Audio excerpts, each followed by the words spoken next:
Welcome to Dreams Inspire Reality Podcast with Tara Darnley, a podcast for creatives looking to turn their dreams into reality with practical strategic steps from everyday people and entrepreneurs who are living their best lives possible. Hello, dreamers. How are you? I hope everyone is doing great. As promised, this week we'll be doing our second half of Brandon's interview, and if you missed it last week, please go back and tune in and come back to this one. And I know we left you guys hanging, so here you go. Let's jump right into it. What if a company doesn't necessarily want an investor, but they just need capital? Like, what are some of the ways that you've seen, work for companies to just get that funding, where it's $500, $5,000? I know not every company is able to get a loan, especially if you're a small business just started, you haven't built any credibility yet. So like, how can those businesses get capital? Yeah. So a couple different ways. One, if you have a business that's not capital intensive, i.e., it doesn't take outside money for you to be able to create a product or execute a service that you could sell earlier on, you always have the option of selling and saving, if possible. Two, pitching. So going to pitch competitions, either in person or virtual or written pitch competitions. Those opportunities are real, and I know several founders who have raised tens of thousands of dollars just from pitch competitions and winning pitch competitions in their home city, hometown, but then also around the country and around the world. Three, you can apply for grants. There's government grants, and then there's also nonprofit organizations, foundations, even some accelerators, incubators who have grants for startups. Those are competitive, and you have to fit the criteria for the grant, but those grants are available and they're there.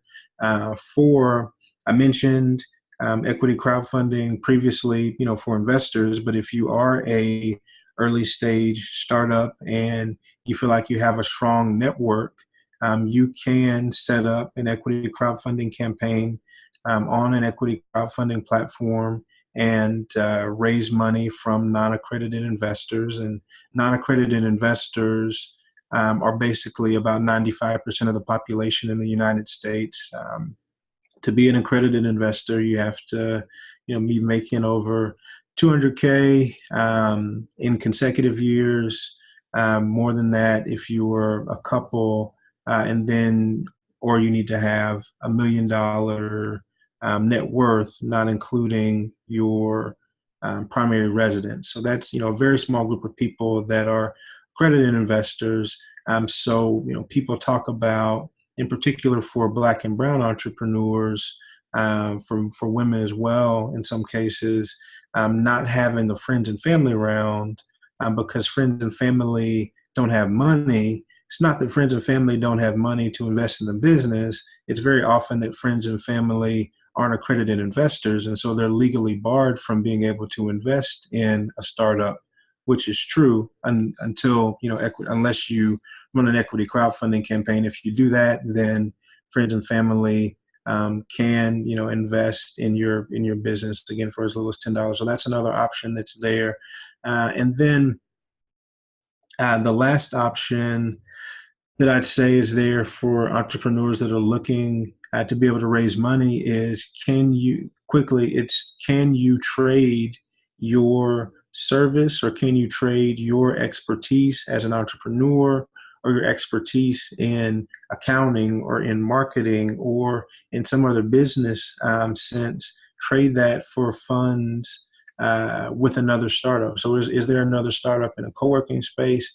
Is there another startup in your ecosystem, in your network, that could use your product or service, either the product or service of the business or product or service that you're giving professionally?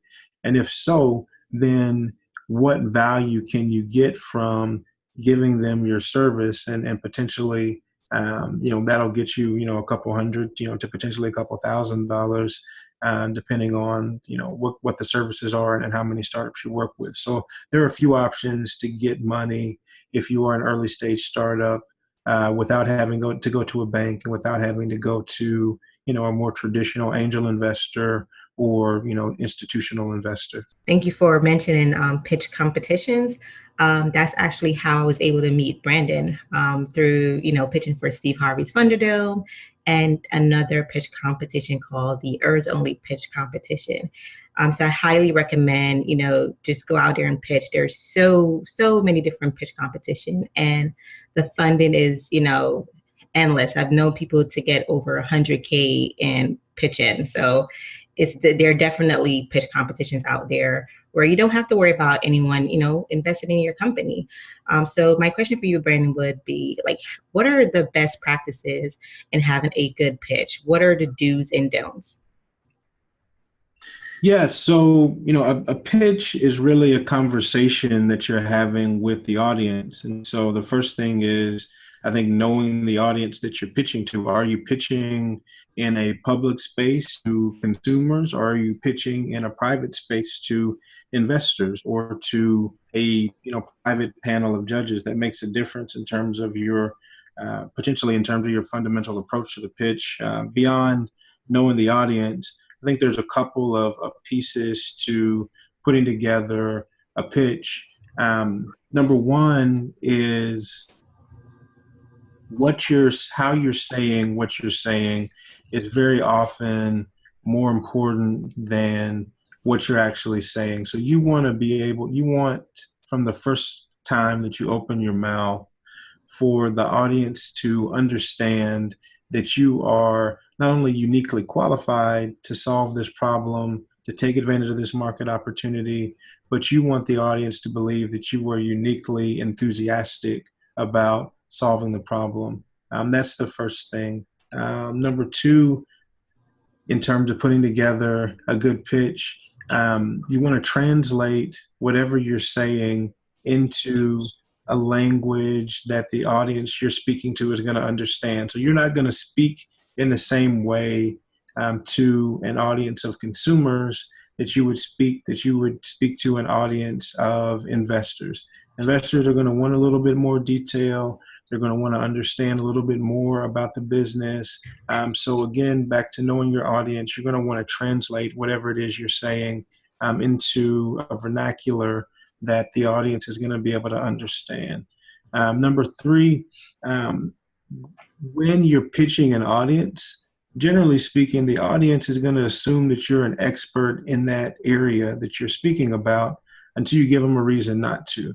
So if you come on stage or if you get in front of a panel of investors and say apples are healthier than bananas, then we're going to assume that apples are healthier than bananas until you give us a reason to question your credibility. Now, if we, Google and Google says bananas are healthier than apples, then, we have to have a conversation with you about the accuracy of your claim. But when you're there on stage, that stage, even if it's just a panel or you're standing in front of a table and pitching someone, that position you're in gives you gravitas. You're looked at as an expert in your field. And so take that confidence and pitch your business, talk about your business as an expert in the field, in your field would talk about it. The other side to that is, because you're an expert in your field, you might use some jargon.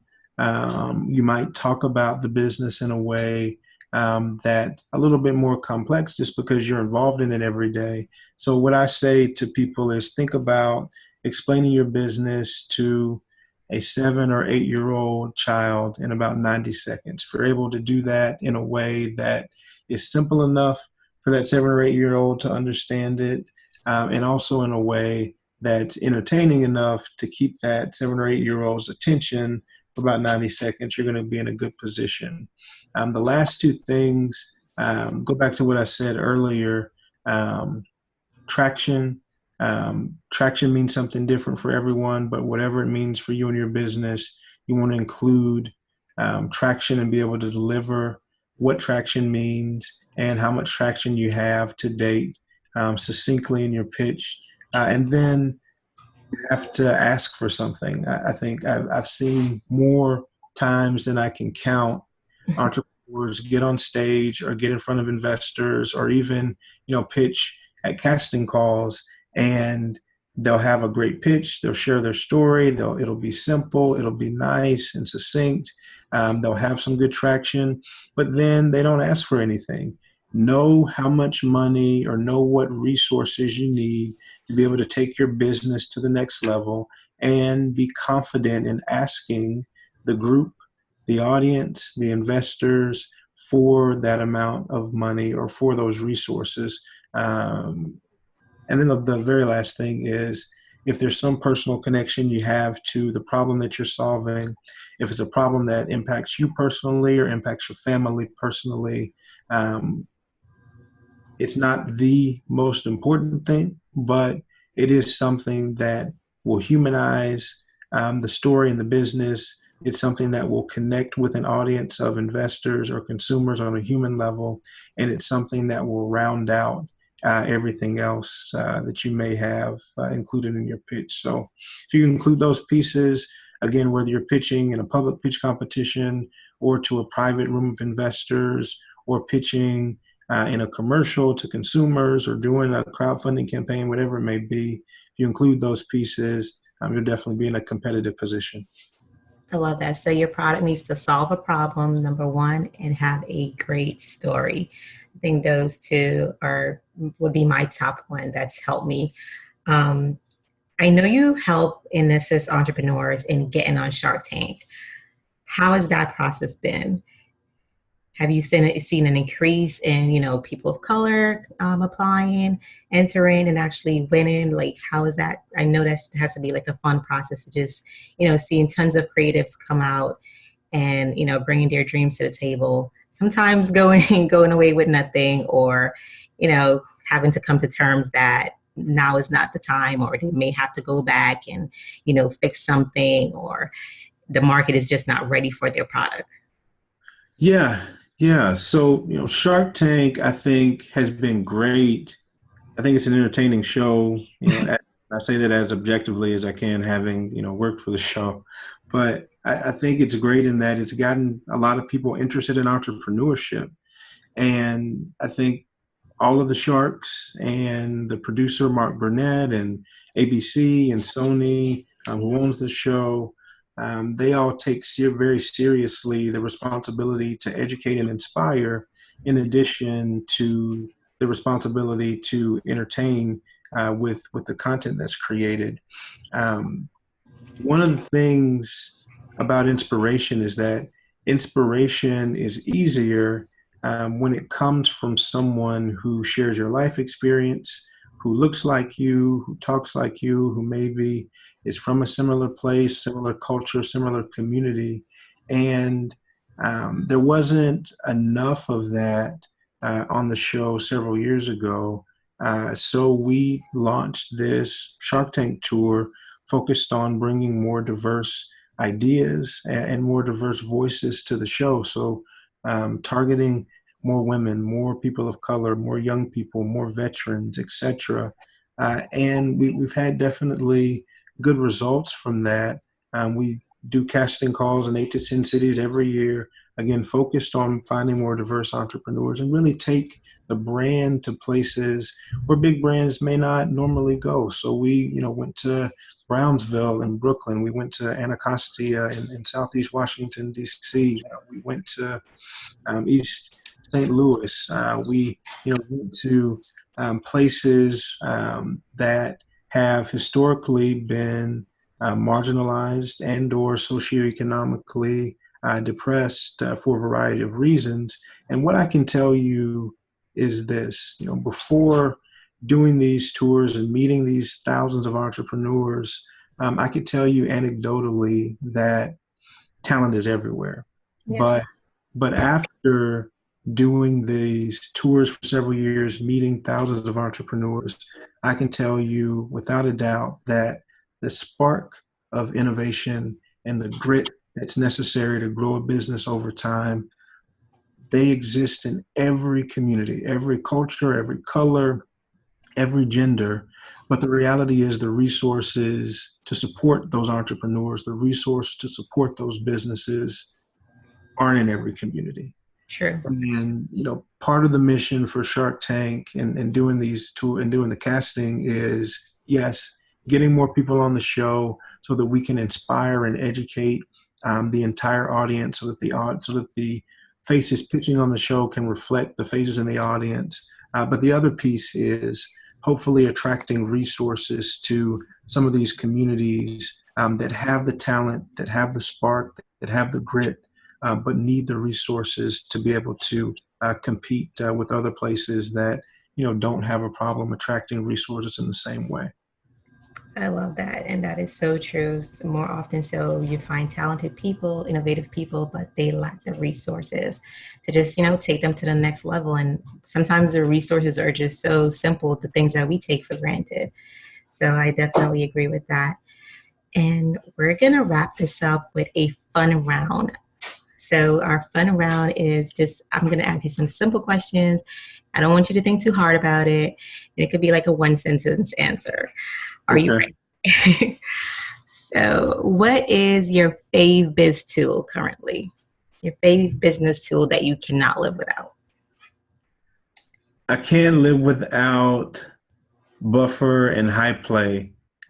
Sharing content is really important as an entrepreneur, especially if you have a new business, but sharing content takes time. And Buffer and High Play, I can fill up my inbox there and they can share things automatically. It just makes it a lot easier. Automation. What was the last reality check you had that you had to check yourself in something? You know what? I love going to the gym. I do. I love working out. I was a track athlete in college. Sometimes I like to think that I'm still in college and still a track athlete, and my body has a way of reminding me that I'm actually not still in college and I'm not still a track athlete.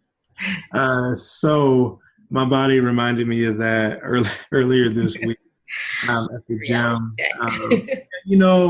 It's just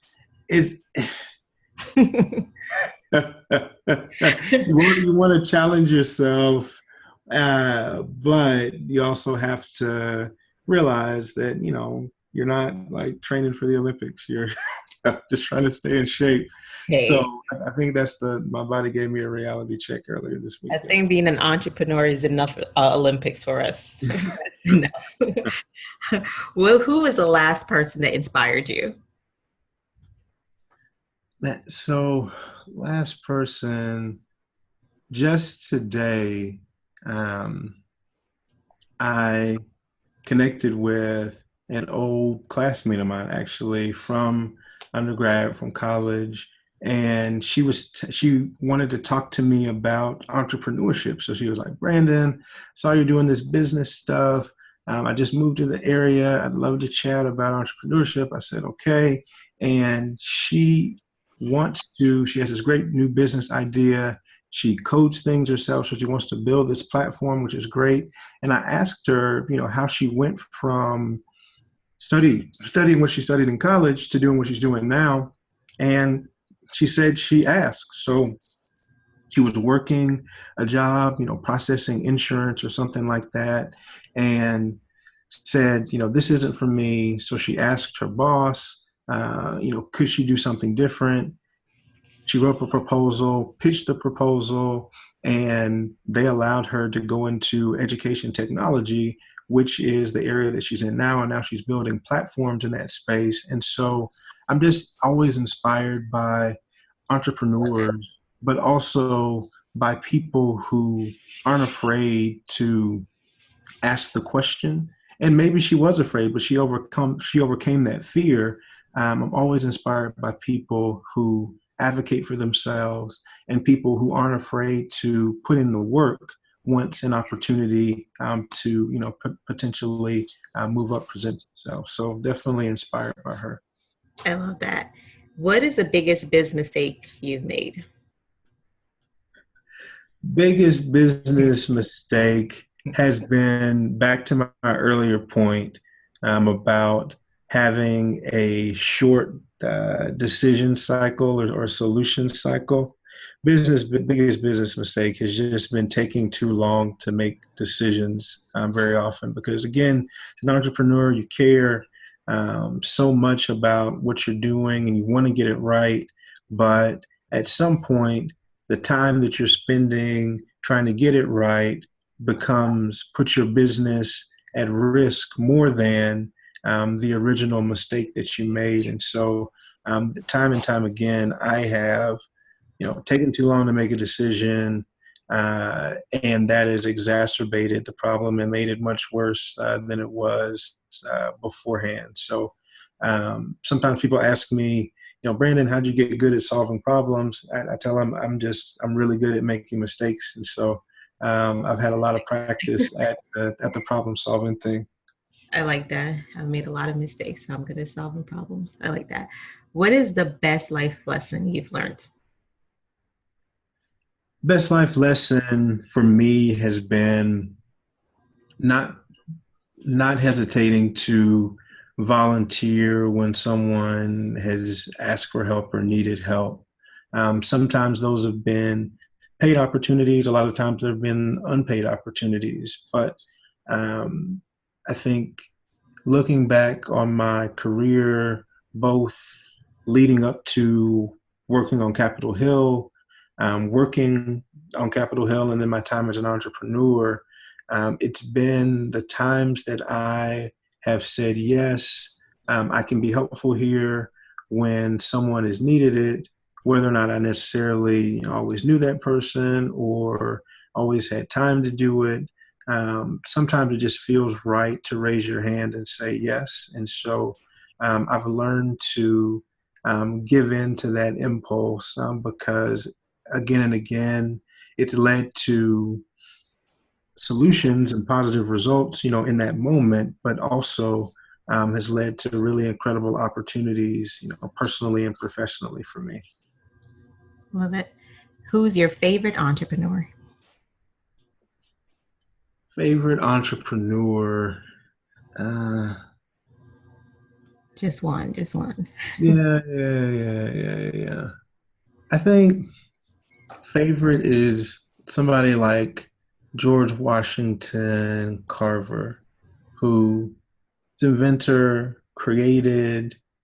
took something really simple, a peanut, and created hundreds of different uses for it, and then built several businesses on it. And the businesses ended up sustaining Tuskegee University in Tuskegee, Alabama, for years, and in some ways getting the university through some tough times that it may not have been able to survive otherwise. And so in thinking about him in his life being born into slavery, and I'm not going to go into his whole story, but his family was up in Missouri and he eventually made his way to Alabama, became a scientist, and then, innovated with, something like a peanut that, seems so simple.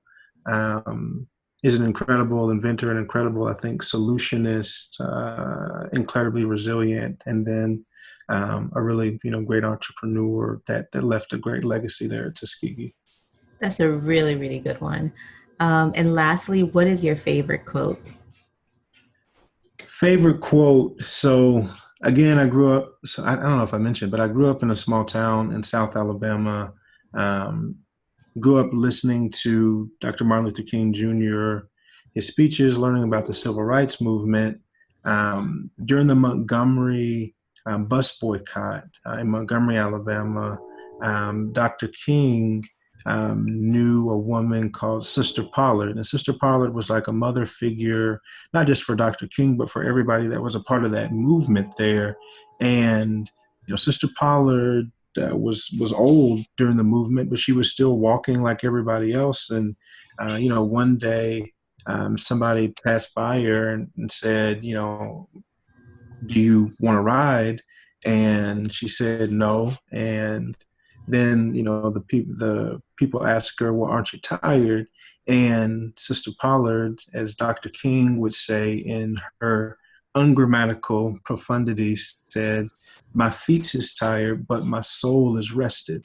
And so I think as an entrepreneur and really as a person, if you're in the place where your body is tired, your mind's tired, but your soul, your spirit is rested, and you feel like you've done the right thing, and that you've given your all solving this problem, bringing this product or service to market, you're in the right place. So, favorite quote.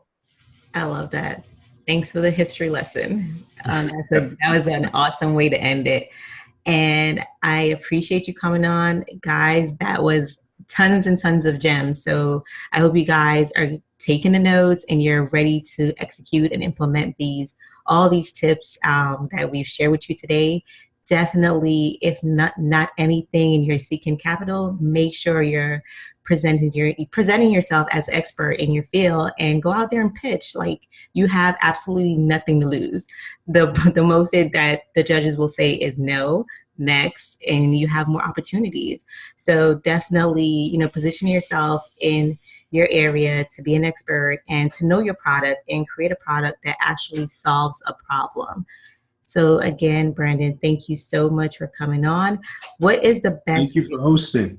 Of course. What's the best way that we can reach you, that we can connect with you on social media, your website, so we can stay in touch? Yeah, very simple. I am brandonandrews.me is my website, or you can always text me to talk business. This is a real number. It's 202-831-3031.